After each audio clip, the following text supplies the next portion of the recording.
Hello Nigerians and my wonderful subscribers here, welcome back to this channel and thank you for joining me once again. Now, Kenneth Okonkwo has actually come out to tear Ahmed Bola Tinubu apart. I'm telling you, you need to listen to Kenneth Okonkwo.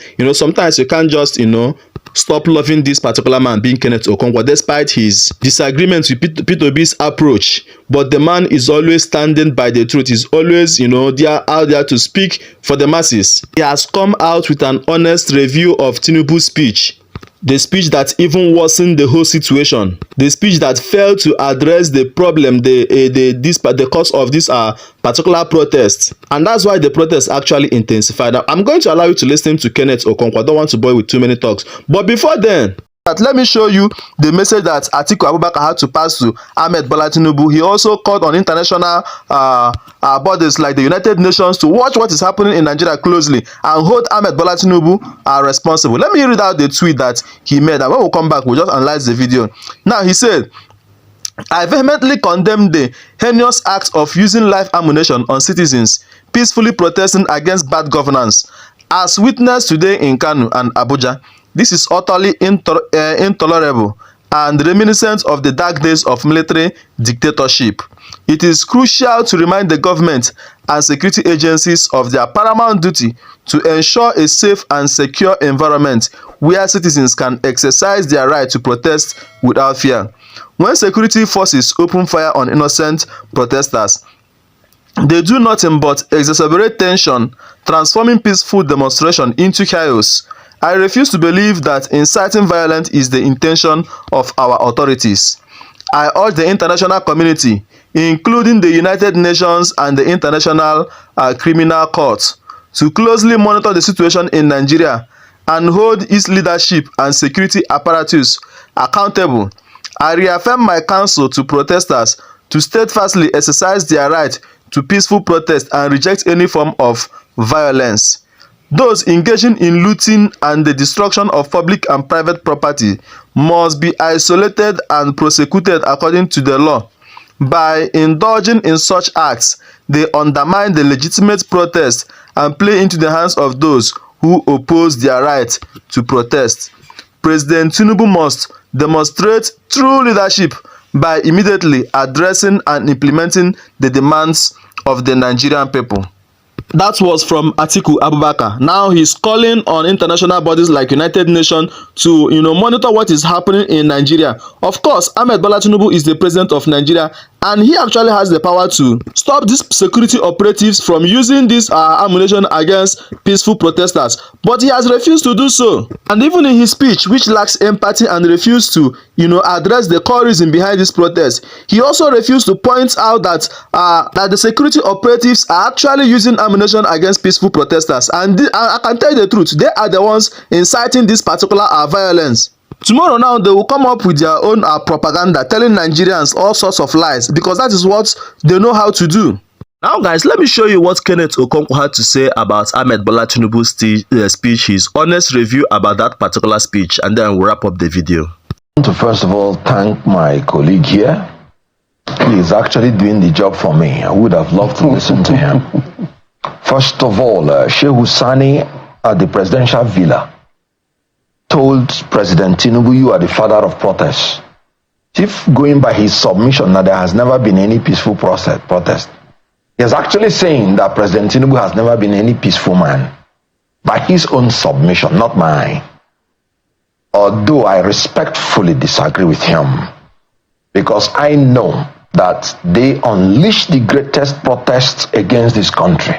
And in all conscience, I would not say that they were extremely violent when they protested against Goodluck Jonathan because of a 20 naira increase in fuel. Today they say purportedly that they have removed fuel subsidy that landed the price of fuel from 195 naira to, according to him again, 1,000 naira. In black market? No, even in real market. In Lagos, 1,200 naira. And the funny thing is that it's not even available. People have to spend hours in the filling station to pay 900 naira, and it's not even available. What a government.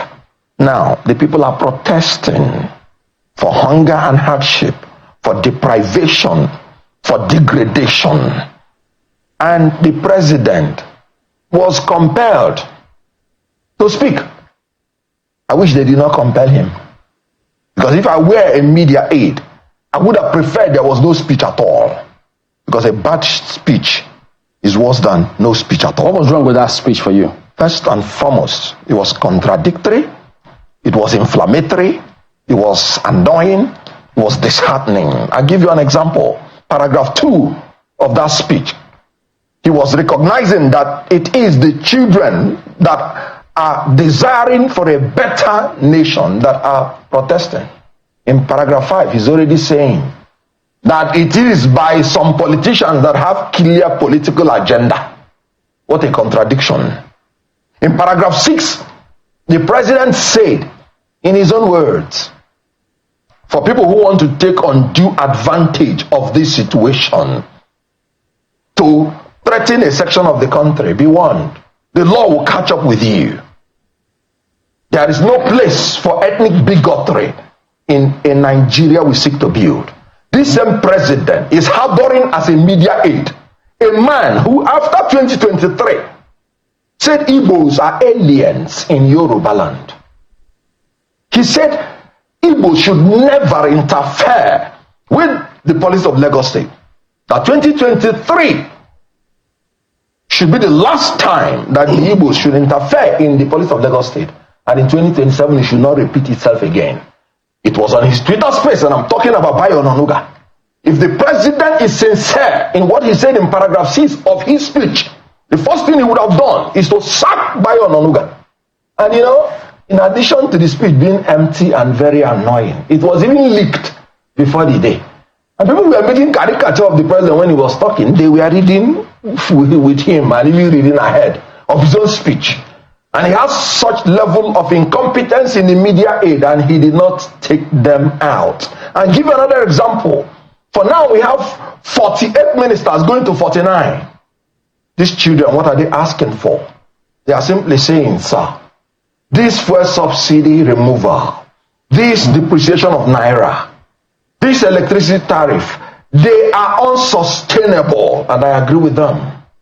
So is it to say that the fact that he even spoke and decided to at least try and address the concerns of Nigerians counts for nothing because you think that the speech is not good enough? No. It is because, I'm sorry to say this, because I don't have better way to express it. I don't even know whether he understands or he understood what he said. Because he said this is the broadcast by the President and Commander-in-Chief of the Armed Forces on nationwide protest. Then what is it about the nationwide protest that he addressed? He was telling us he gave 570 billion naira to governors. And the first time he started dishing out these billions to governors was when they had cases in tribunal. And you knew what happened to those billions.